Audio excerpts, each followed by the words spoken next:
The following is a review of the comic. A review only.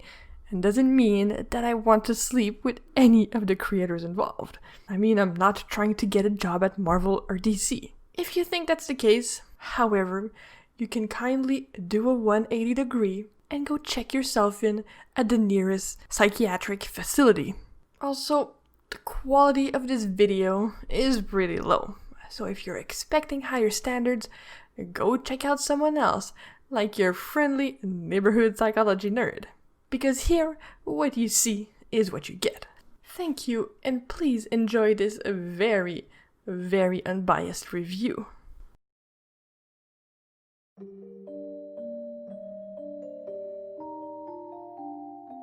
Hey guys, StarCraft here, and well, it's time to put the Mark Poulton crowdfunding comics to marathon or week to a close. A bit of a day early, yes, but well, one, I hope you enjoyed the interview that I had with him. If you didn't see it, check it out. Let's look through my live streams, you'll see it there. Very informative. But yep, we're ending up with the bonus book that they chose to do during their the Graveyard Shift Volume 2 campaign, which was once they reached what they thought was a ludicrous amount of about 170,000, that they would release this for free to hype people up for the next one. And yeah, I'm hyped. I thought this was pretty neat. It was the thickest book out of all of the others that they had. Just a sec. And yeah, they're not kidding. Compared to these and these two, it's the thickest one. At least compared to the individuals. I think both those combined are a bit more than this, but still. And it has artwork by Mike McMahon, who was the artist on the last story of the Supplemental book. And yeah, this was an this was basically, as you probably see me using this phrase a lot, but that's from the back of this book, bringing extreme actions back to comics. And well, a nice little tidbit I found out from Mark during the interview was, this was basically one of his favorite action movies, was apparently American Ninja. I've never seen it, but I've heard quite a bit about it. He looked at this as being, where would that character go eventually if he retired, and well, we'll get into the rest of it in here. But yeah, if it's anything like what we get in here, I should check out those movies, is all I'm saying. But yeah, we open up with the great Pakai and Palace as we see a guard out and about when, well, the USAssassin shows up. And, well, he takes the guy out. More guys start shooting at him, and as it's pointed out, a normal man would see would have to see a bullet from 3 football fields away to dodge it. But not him. He's badass enough to be able to take these guys out and dodge bullets. And well, as he does, yeah, he fights his way through to whoever he's after, and well, takes the guy out. And then drives away on his motorcycle, calling up saying, if it looks like someone took over a prince's house, to which he had taken care of them. We later didn't see him getting patched up, but it was a friend of his who said, sorry, classified, and he feels like he's getting too old for this. He has a family and everything, and he just feels like, what should I do? As far as his family is concerned, he's a consultant for the military. But then he's been given an offer for a private security firm of ex-military guys called Project Blackstorm. So he gives it a look as he goes home and meets up with his family. It's a nice, touching story and everything, as he then decides to go to Blackstorm HQ, meet up with the guy in charge, and we meet up with a guy named Gorman, who, well, yeah, they're basically introducing things. Again, they seem to be a bit too good to be true, as we're introduced to, well, a team of metas, one of which I'll get more later, but it's named Rock and Bazooka Dog. Then you have Corona, Chitana, Recoil, Slither, I'll get to him too, and Sharpnel. As basically they meet up with everything, and actually I'll get to about Slither right now. He's based off of one of Chase Poulton, Mike's son's designs. He just drew it up, Mike loved it, and Mark loved it. Then Mike saw it, said, hey, I'm going to use that. And also Bazooka Dog. Bazooka Dog was something that came up during one of the times when Mark and Chase were playing around with toys. And he's like, hey, it's a dog with a bazooka. Loved it so much, he put him in as well. Which is why Chase gets a story credit during all this. Was because of those two characters. But yeah, basically, Joe, that's the U.S. assassin, is brought in to train these guys, and he does so, trying to get them moving, but it's showing that there's some issues. Eventually, then they're sent out to guard a prince. As they're heading on through, they hear about a vehicle that's speeding along, and well, while Joe's trying to tell them, hold on a moment, none of them are listening. If they go and just gun the car down. And then Joe was the only one who got the word, and no one else listened. We find out it was just a mother and child who were lost, and yeah, they just slaughtered them. Which pisses Joe off as he punches Gorman, basically chewing them out. And Joe is like, he's ready, like he quits. It's and basically the guy in charge is trying to tell him, like, hey, we all do a lot of good. Joe decides, nuh-uh, I'm out, as he leaves. Even when he told you're making a big mistake. And sure enough, wouldn't you know it, in an 80s movie style, Joe makes it home and finds out, well, his old team are now abducting his family right in front of him. Which basically now lets everything out in the open about what he's done. We then see that out of all the kids and all the people on the team, Bazooka Dog is the only one that seems to befriend Joe as he comes to aid him and gets knocked around for his trouble as they take off with the kids. We also see some of the others go for the doctor, and unfortunately he gets gunned down.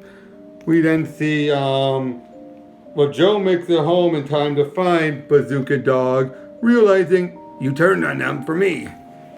And you try to stop them. Which again, I think is because, dogs are just naturally good. So Joe decides to don his USAssassin outfit once more. As now basically the hunt is on. As it turns out though, makes his way to Las Vegas where he comes across Slither. And the two have quite a bit of a fight. And it's one thing you've noticed with Mark's writing and Mike's artwork, a lot of action. Very much so. And yeah, basically that's what a lot of this is there's a whole lot of action as well. It's made very clear that Joe, he can handle himself very well. And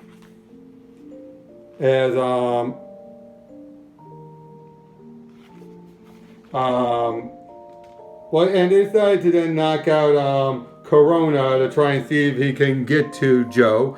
And Joe still puts up a good fight, knocking Corona back into a slot machine.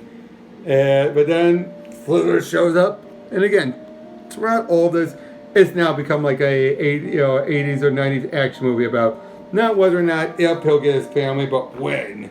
As we see Bazooka Dog is starting to recover when he senses something and heads on out barking. Bazooka Dog did that. He was running over to catch up with Joe, ready to help, as now the two are ready to, work together.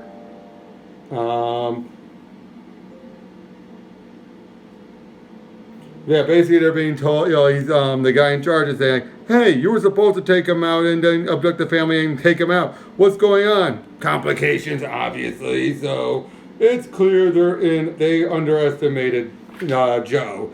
And now with help from Bazooka Dog, they're about ready to kick some butt. As we see Joe, USAssassin, I'll just stick to that going forward, take out one guy and